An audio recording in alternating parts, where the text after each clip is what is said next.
अगर आपको भी सफल होना है तो आपको अपनी जिंदगी में हमेशा अकेले चलना होगा। आपको अपने लक्ष्य, अपने रास्ते खुद ही तय करने होंगे। अपने विचारों को, अपनी सोच को लोगों तक अकेले ही पहुंचाना होगा। अकेले चलने का सबसे बड़ा फायदा यह होता है कि आपको बहुत कुछ सीखने को मिलता है। आपने अक्सर लोगों को कहते सुना होगा कि काश मैं सफल इंसान होता, काश सफलता मेरे कदमों पर होती, या फिर काश मैं भी बहुत जल्दी सफल हो जाऊं। आज किसी के पास ज्यादा समय नहीं है और हर इंसान जल्दी से जल्दी सफलता की सीढ़ी चढ़ना चाहता है। इस लिहाज से आज हम आपको बताएंगे कि अगर आपको जल्दी सफलता की सीढ़ी चढ़नी है तो आपको किन बातों का रखना होगा ध्यान। आइए जानते हैं कि वह कौन सी बातें हैं जो आपको पलक झपकते ही सफल इंसान बना देंगी। महात्मा गांधी की एक बात तो आपको याद ही होगी। अकेला चला था, लोग मिलते गए और कारवां निकल पड़ा। अगर आपको भी सफल होना है तो आपको अपनी जिंदगी में हमेशा अकेले चलाना होगा। आपको अपने लक्ष्य, अपने रास्ते खुद ही तय करने होंगे। अपने विचारों को, अपनी सोच को लोगों तक अकेले ही पहुंचाना होगा। अकेले चलने का सबसे बड़ा फायदा ये होता है कि आपको बहुत कुछ सीखने को मिलता है जो साथ में रहने से आप कभी नहीं सीख सकते। अगर कोई समस्या आती है तो उससे कैसे निपटें, समस्या का समाधान कैसे निकलेगा, यह सब आपको बखूबी पता चल जाएगा। कोई भी व्यक्ति जो हमेशा भीड़ के साथ चलता है वह कभी भी अपने फैसले खुद नहीं ले पाता। वह दूसरों की सलाह पर निर्भर रहने लगता है। जब तक आप अपने दिल की नहीं सुनोगे, आप अपने लक्ष्य से हमेशा दूर ही रहोगे। आप अपने आसपास मौजूद लोगों से राय ले सकते हैं, उनकी सलाह को मान सकते हैं, पर उन्हें फॉलो मत करें। जब आप किसी दूसरों की बातों को स्वीकार करने लग जाते हैं तो आपका अपना मोटिवेशन खत्म हो जाता है। आप उन्हें तभी फॉलो करें जब आपको लगता हो कि यह सलाह मेरे लिए फायदेमंद साबित हो सकती है। लक्ष्य के लिए तैयार हो।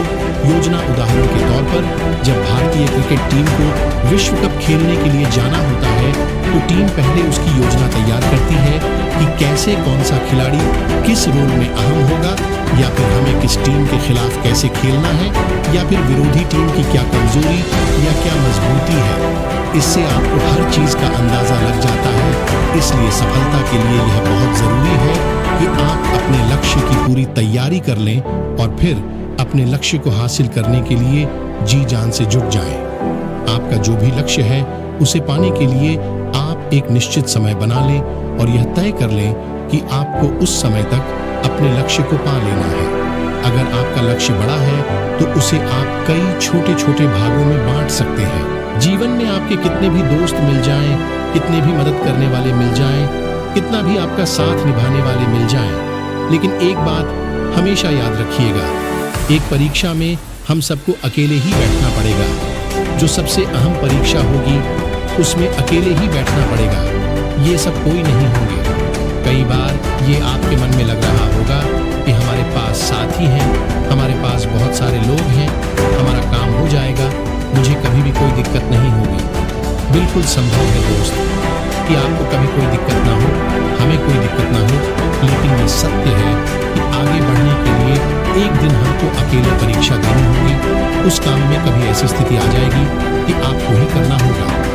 अभी तक के जीवन में आपने इसके कई उदाहरण देख लिए होंगे।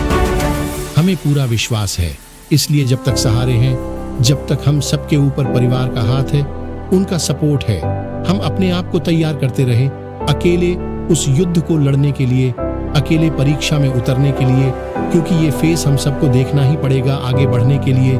सहारे आपका जीवन नहीं गुजार सकते। आखिरी लड़ाई, अहम परीक्षा हमें अकेले ही देनी पड़ेगी, अपने बलबूते पर। जो भी हमने सीखा है, जो भी समझा है, जो भी अनुभव लिए हैं, उन्हीं सारे अनुभवों के दम पर हमें अपनी परीक्षा उत्तीर्ण करनी होगी। वही अनुभव परीक्षा में काम आएंगे। इसलिए अपने आप को सहारे से अलग भी मांझते रहिएगा, अपने आप को तराशते रहिएगा, ताकि जब वो परीक्षा आए तो आप घबराएं नहीं, आप हिम्मत से लड़ सके। सहारे आपको उस समय पर कोई मदद नहीं करेंगे।